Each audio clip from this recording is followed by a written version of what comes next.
Hi friends and families, welcome to Swetha Ganesh channel. இன்றைக்கி நம்ம என்ன வீடியோ பார்க்க போகிறோம்னா பாய் பேபி சிம்டம்ஸ் பற்றி தாங்க பார்க்க போகிறோம்.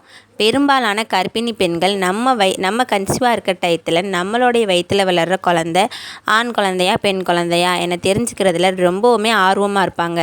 அது மாதிரி தான் நானுமே ரொம்ப ஆர்வத்தோடு நான் கன்சீவாக இருக்க டைமில் என்னுடைய குழந்தை ஆண் குழந்தையா பெண் குழந்தையா என தெரிஞ்சுக்கிறதுக்காக யூடியூப், கூகுள் குரோம் அதில் போய் சர்ச் பண்ணி அவங்க சொல்கிற சிம்டம்ஸையும் எனக்கு இருந்த சிம்டம்ஸையும் கம்பேர் பண்ணி நான் என்ன குழந்தை தான் பிறக்கும் அப்படிங்கிறதுல ஒரு கெஸ் பண்ணி வச்சுருந்தேங்க. அது மாதிரி தான் எனக்கு பாய் பேபி தாங்க பிறந்தது. என்னுடைய பாய் பேபி சிம்டம்ஸை பற்றி தான் உங்கள்கிட்ட நான் ஷேர் பண்ண போகிறேன். இந்த வீடியோ உங்களுக்கு ரொம்பவுமே யூஸ்ஃபுல்லாக இருக்கும்.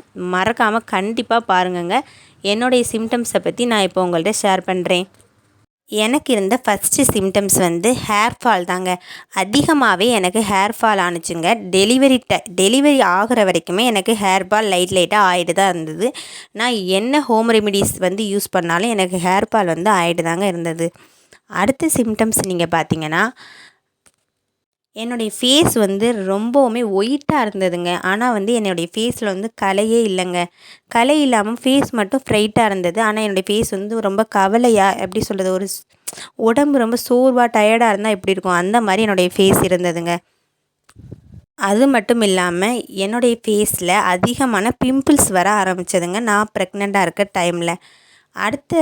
அடுத்த சிம்டம்ஸ் என்னன்னு பார்த்தீங்கன்னா, என்னுடைய ஸ்கின் எப்போவுமே ஸ்மூத்தாக அண்டு நல்லா சாஃப்ட் ஸ்கின்னாக தாங்க இருந்தது. ஆனால் என்னுடைய ப்ரெக்னென்ட் டைமில் என்னுடைய ஸ்கின்னு ரொம்பவுமே ட்ரை ஆயிடுச்சுங்க.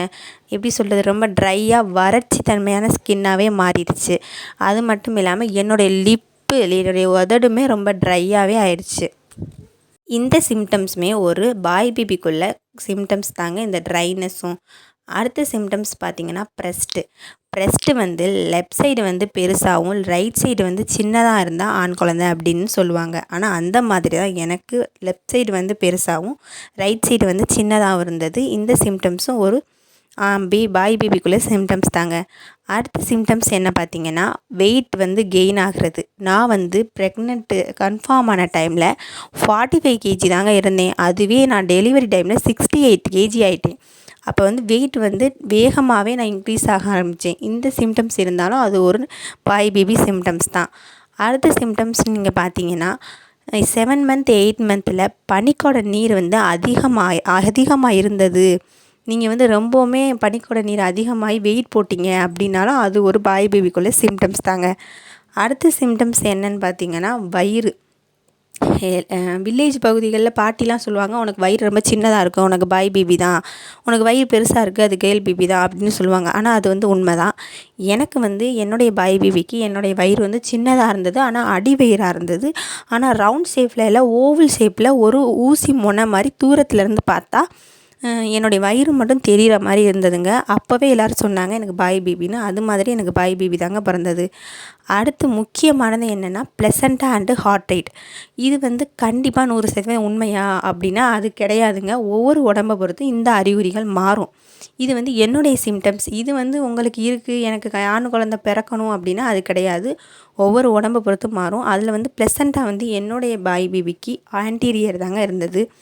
அது ஹார்ட் ரேட் 150க்கு கீழே இருந்தால் அது ஆண் குழந்தையும், 150க்கு மேலே இருந்தால் அது பெண் குழந்தையும் சொல்கிறாங்க. ஆனால் என்னுடைய குழந்தைக்கு 150 தாங்க இருந்தது.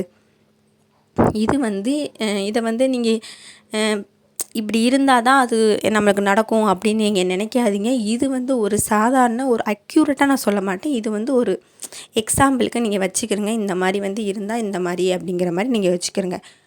அடுத்த சிம்டம்ஸ்ன்னு நீங்கள் பார்த்தீங்கன்னா, வெள்ளைப்படுதல். எனக்கு பீரியட்ஸ் தள்ளி போன நாள்லேருந்து டெலிவரி டைம் வரைக்குமே அதிகப்படியான வெள்ளைப்படுதல் இருந்தது. ரொம்பவுமே அதிகமாகவே எனக்கு வெள்ளைப்படுதல் அதிகமாக வர ஆரம்பிச்சிச்சுங்க. இந்த சிம்டம்ஸுமே ஒரு பாய் பேபிக்குள்ள சிம்டம்ஸ் தாங்க. அதிகமாக உங்களுக்கு வெள்ளைப்படுதல் வருது அப்படின்னாலும் அது பாய் பேபிக்குள்ள சிம்டம்ஸ் தான். அடுத்து பார்த்திங்கன்னா, வாமிட்டிங். அதிகப்படியான வாமிட்டிங் இருந்தது. எனக்கு 45 டேஸ்லேருந்து ஒரு 3 மந்த் வரைக்கும் எனக்கு அதிகப்படியான வாமிட்டிங் இருந்தது. இந்த சிம்டம்ஸ் எல்லாமே உங்களுக்கு யூஸ்ஃபுல்லாக இருக்கும்னு நினைக்கிறேன். இந்த சிம்டம்ஸ் மாதிரி உங்களுக்கும் இருந்தால் கண்டிப்பாக பாய் பேபி தான் பிறக்கும். இந்த வீடியோ உங்களுக்கு பிடிச்சிருந்துச்சுன்னா லைக் பண்ணுங்கள், ஷேர் பண்ணுங்கள், கமெண்ட் பண்ணுங்கள். மறக்காமல் சப்ஸ்கிரைப் பண்ணிடுங்க. பக்கத்தில் உள்ள பெல் ஐக்கானை கிளிக் பண்ணிடுங்க. Bye friends.